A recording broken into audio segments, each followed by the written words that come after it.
So today we're going to be doing the biggest on-page SEO ranking factors. This is probably going to be like the 80-20 of what you want to actually focus on when it comes to writing content, how you want to optimize and do progressive optimization for your website's content as well. Also, if you guys haven't already, check out mySEO.app. We have got a lot of different live streams going live. We've just had Stephen Cannon on, Corey Tugberg, and a few other people on the live streams. We've also got like a 3-hour course in there as well. So if you want to do a crash course on SEO, check it out. The link will be in the description. So we have got 15 different items, and I'm going to rank it from S obviously being best down to D being things that you should probably not spend as much time on. Outbound authority links. So this is basically when you are trying to cite a source. Now again, a lot of cases, websites probably don't need this. And again, some people used to think that if you link out to Wikipedia, you rank higher, and it's not actually the case. One thing that I would say about this is if, say, for example, you are a medical company and you're talking about someone's health, in some cases, at that point, I would probably link out to some authority-based websites. Let's say you're talking about diabetes in an article and you want to make a point. That in that case, I would probably link out to good sources. But in other cases, it's not going to take you from position 4 to position 1. We then have got image optimization. Now, image optimization is really important, and it's probably become even more important in the last maybe couple years.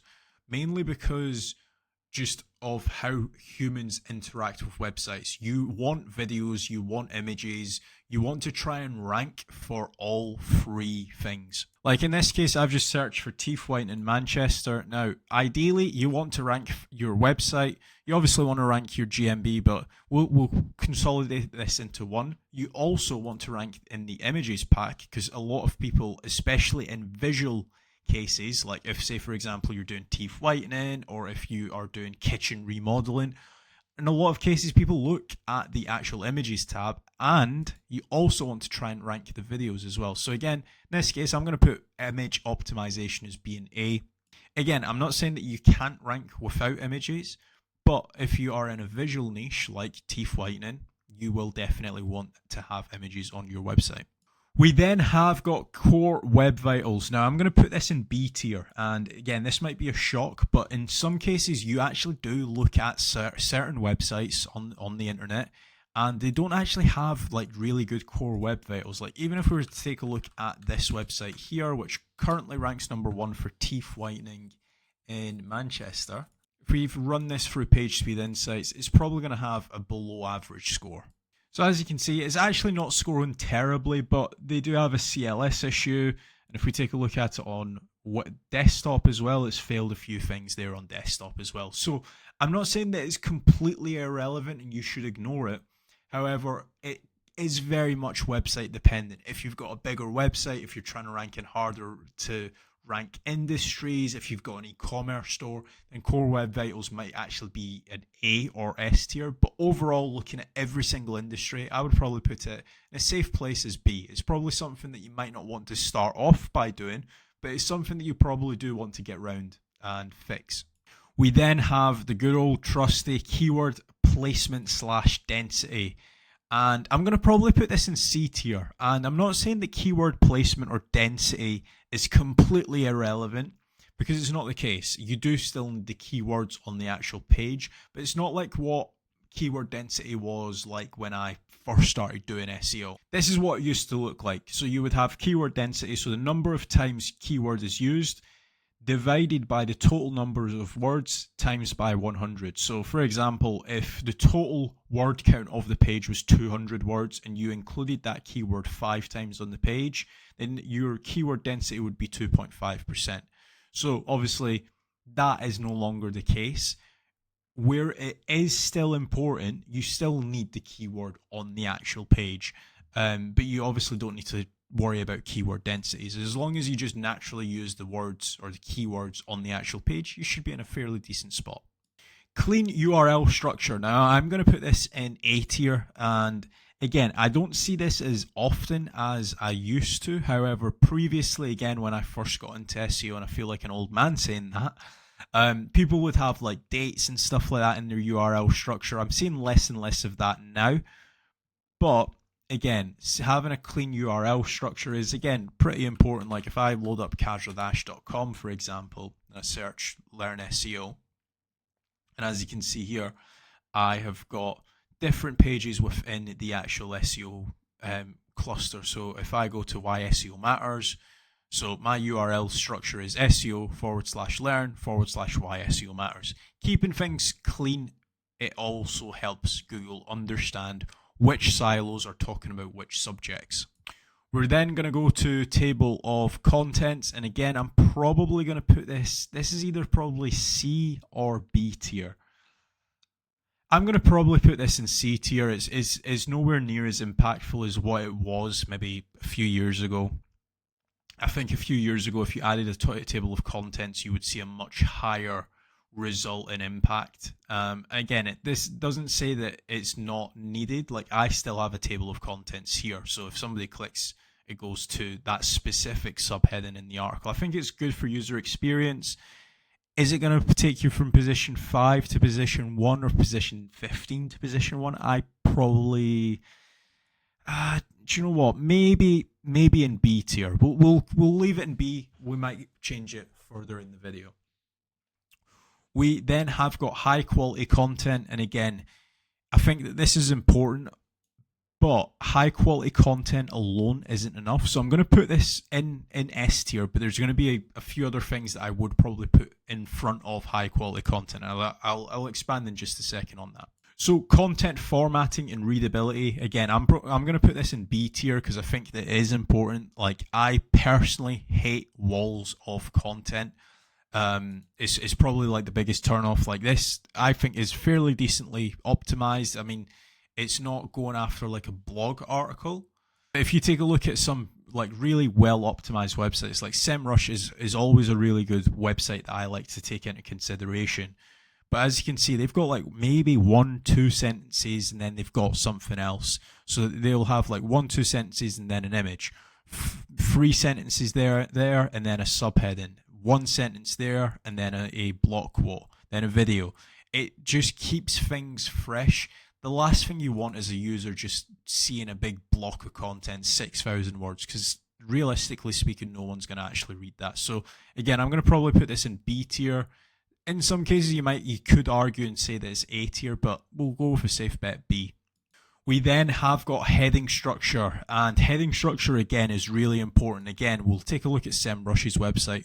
One thing that SEMrush do really well is they try to predict questions that you will have after reading certain parts of the website. So, for example, we take a look at this, and obviously the subheading here is what is keyword density. Then they've got, does density of keywords matter for SEO? And then further down is what is good keyword density. So they're trying to keep you on the page for as long as possible by trying to predict what you will potentially be asking after reading, for example, this paragraph. So then they've got like how to check keyword density on your website. So they're trying to keep me on this web page for as long as possible. And again, I think that it's really important if you have really well written out heading structures. Then we have got schema markup, and again, I'm going to probably put this in A tier. I think schema is really important. I don't think that people are implementing it as much as they should do. And again, this is probably one of the ones that some people might have debates with, but again, from my own personal testing, I think that schema is really important. It's something that I have definitely changed my tune on over the last maybe 1 or 2 years. We then have got internal linking, and again, I think the internal linking is really important. I think that it's one of the things that I would consider a make or break for certain websites. I would say that this is, again, coming from my own experience. What a lot of websites fail on is internal linking. They've not done enough internal linking. They've got orphan pages. they are just using a tool to do their internal linking. It just makes no sense. Like, again, going back to SEMrush's example, right? What they've done really well here is they have looked at the actual article and they've placed internal links where people might strike curiosity and end up reading. So they're not just trying to keep you on that one page for as long as possible, but they're also trying to internally link you through to other pages. Like, for example, the on-page SEO checker, right? Somebody that's actually reading this article, they might go through and be like, do you know what? I actually do need an on-page SEO checker, and then click through. So they're trying to keep you on the domain for as long as possible as well. Meta description optimization. Again, I am going to put this in D tier. For LLMs, I think it's a little bit more important. I would maybe even argue in saying that it's C tier, but for meta description for SEO, a lot of the times Google actually rewrites your meta descriptions anyway. So again, I'm going to put this in D tier. We then have search intent alignment, and again, this is an S tier for me. If you do not match the intent of what others are trying to rank for, like, let's say, for example, if people are actively looking for a listicle style website or a listicle style web page and you don't list 10 brands or 10 different shoes, for example, then it's very, very hard. And again, we can see this when it comes to, like, if we were to search best running shoes, for example, right?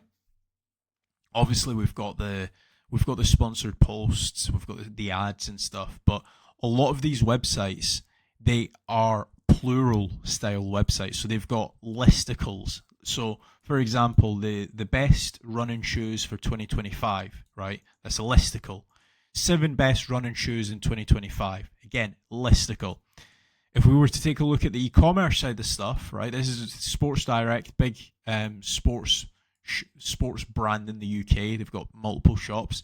Again, this might not be a article where it's a listicle, but it is a list of products. So if you are an e-commerce store, if you are a blog, right, you want to make certain that you are matching and aligning with the actual intent of what the websites are actually already ranking, because otherwise you're just going to have a hard time ranking there.